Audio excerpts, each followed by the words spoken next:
Okay. Alright, anonymous interview about gambling. Do you play lotto? Yes, I do. How often? Usually Mega Millions twice a week, Tuesday and Friday. Why? Gotta have $1 and a dream. Have you ever won?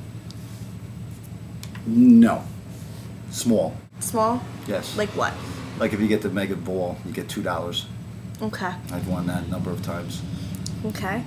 Have you ever gone to a casino? Only a few times. That's it? Yes. Where? Atlantic City, maybe like 3 or 4 times. Have you ever won? I only gambled one time. I went with friends who gambled. Okay. Have you ever been involved in illegal gambling? Yes. When? From about 1983 till about 1990. How did this occur? How did you start that? Come into it? I actually lost some money gambling. I couldn't pay, so I was offered a job. All right. What was your job? What did you do?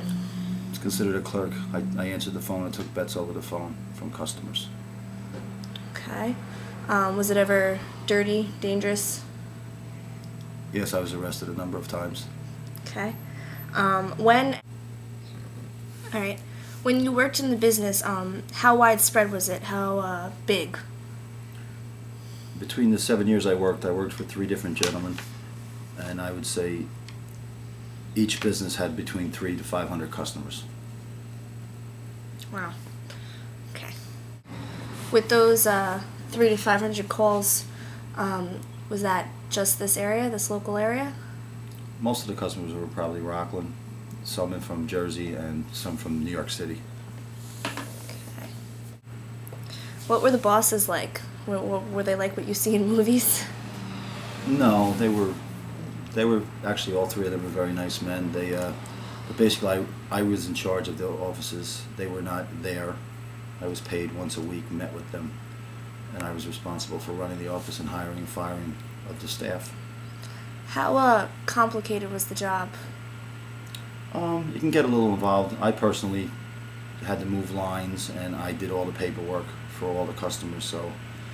But the people that worked for me, all they did was really just answer the phone and take the bets. That's really not very complicated. Do you think that it's a popular business? It used to be. Then it became a lot. It got much more strict over the years. Back in the 80s, if you got arrested for that, it was just a misdemeanor and a fine. Nowadays, it could be a lot more trouble for you, a lot more serious. Do you think that if illegal gambling became illegal, that it could help our economy?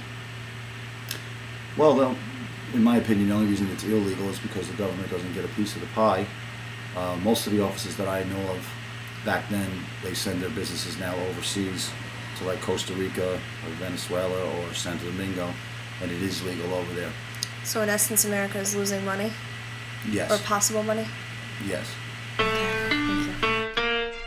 Yeah, money, money, money, get $1 and a dick.